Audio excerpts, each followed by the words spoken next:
Mula ako sa tribong Mamanwa na matatagpuan sa Agusan del Sur. Maaga akong naulila sa ina. Mga kamag-anak at katribo ko ang nag-alaga sa aming magkakapatid. Magdalena! Maligo ka na! Pawis ka na!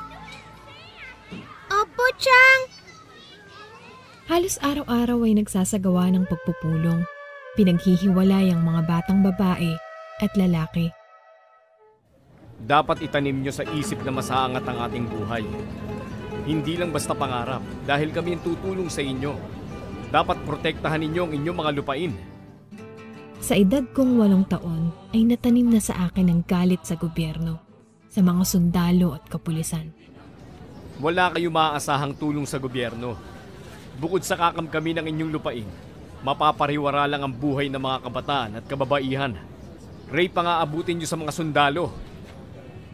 Mahusay sila magsalita, humatak ng murang kaisipan at magtanim sa utak ng mga kabataan ng galit at himagsik. Kaya't tuluyang nalaso ng aming kaisipan at paniniwala. Kami ang tutulong sa inyo. Walang dapat ikatakot. Wala kaming dapat ikatakot.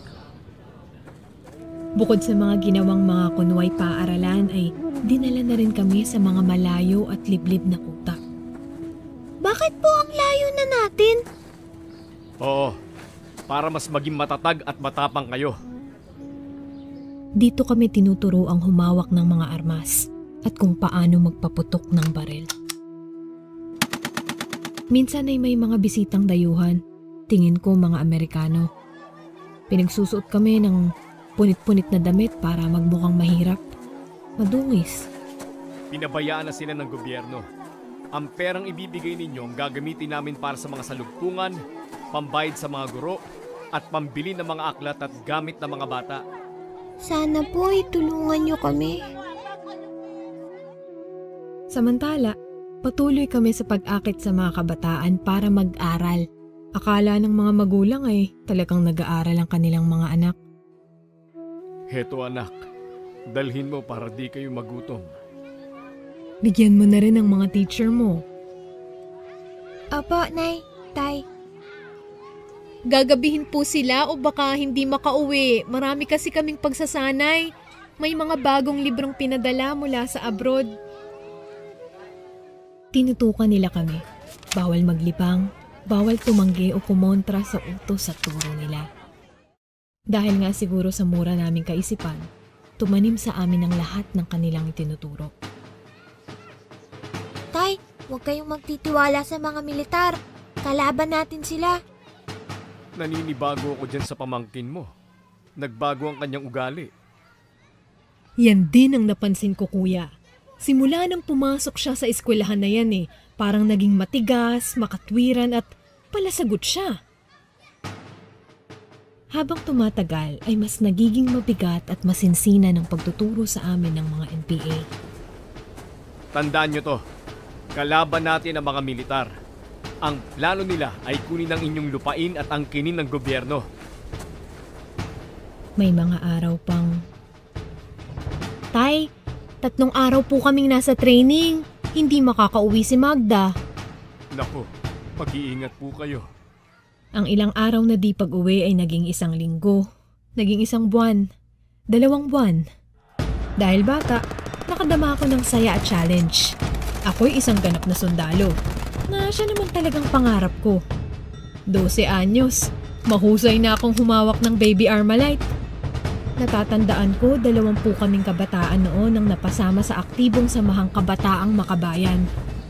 O, diba Magda? Sundalo ka na at matutupad pang pangarap mong maging doktor. Hindi mangyayari yan kung nasa gobyerno ka. Masaya ako. May halang pagmamalaki na sa mura kong edad ay ganap na akong sundalo. Pakiramdam ko't matapang na ako. Pero, hindi pala. Bakit tinuturuan kami ng galit? Bakit tinuturuan kaming pumatay? Hanggang isabak na ako, baptism of fire, upang iharas ang detachment ng mga sundalo. Si Teacher Karen ang nagsama sa akin. Wala tayong dapat ikatakot. Ipaglalaban natin ang ating karapatan. Anong karapatan? Matapang si Teacher Karen. Bata pa at buo ang loob. Napag-alaman kong galing siya sa UP sa Maynila. Aktibo sa paglaban sa gobyerno at sumasama na rin siya sa mga rebelde sa tuwing babalik sa bundok. Isa siya sa aming mga teacher.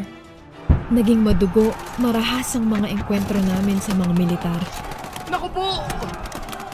Ito ang kauna-unahang pagkakataon na makasaksi ako ng marahas at madugong pakikipaglaban. Pakiusap, iuwi niyo ako sa aking mga magulang. Teacher Karen! Pero hindi nangyari ang kahilingan ni Teacher Karen. Tama ba itong pinaglalaban namin? Ang takot ko sa nangyari kay Teacher Karen ay pinalitan din ng pananakot ng mga NPA. Mas dapat ka dito. Lalo kang walang pupuntahan sa gobyerno. Hindi ka makakaalis sa ating grupo. Dahil sa magkahalong takot at tapang, nanatili ako sa NPA.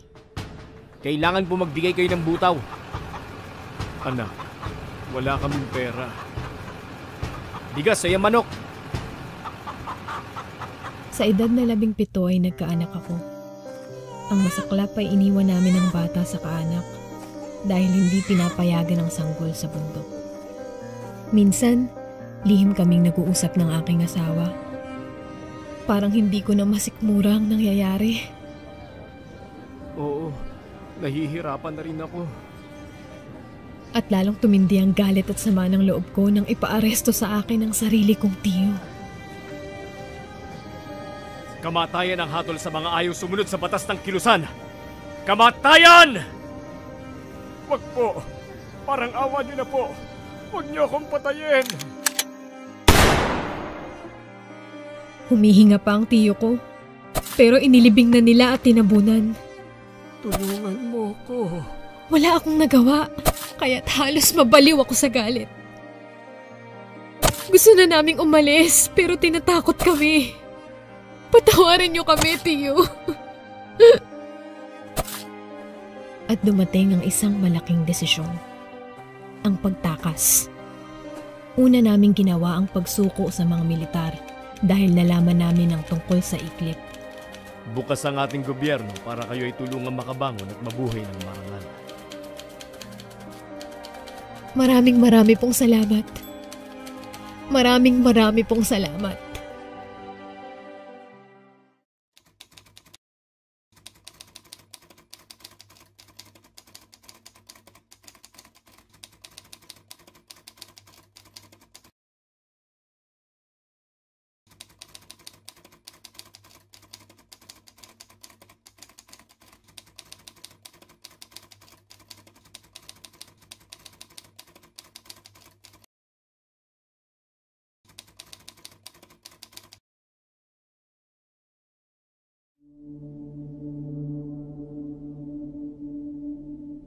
Tungod lagi kay pobre rami, ang akong ginikanan pobre, naara sa bukid nagpuyo ang ilang trabaho, umara. So akong naunawanan nga, kung mo, sampa na lang ko kay ang ingon nila, kaning MPA ug sundalo, maura. Kau na sige, musampa na ko kay makatabang na ko sa akong ginikanan. Asa pa kanang na 300 ang bulan ug isa ka sa akong abuwas ug may mga kuampa dilata. Ako di ay nakuampod ko collector, revolutionary tax. Collector sa mga kumpanya, sa mga tindahan, sa mga kabaw, sinso. Ako itigkuha. Suswagid ko na sayo. Ang ako di ang uyuan, ang among gidakop. Nadalagyod sa bukid. Ug gipatay gyud nila nga wala gyud duha-duha nga bisan pag nagluhod-luhod ko sa ilang atubangan sa akong CEO. Ug pila pa gyud kauyuan ang ilang gipatay, upat uyuan ako ang gipatay nila. Kay kadtong isa nayang barkada sundalo. Pag abot sa ilang balay gikuha, gigapos. Kay intelligent daw siya. Kadtong year 2015, murag nakaamgo na ko nga mali man, murag mali man nganong ibagsak man nato ang gobyerno. Nga kung hunaw-naon ang MPA ba nakahatag bag eyepiece? Nakahatag bag purpose, yung pa na ako. So, ang gobyerno, nagtabang unta sa ato.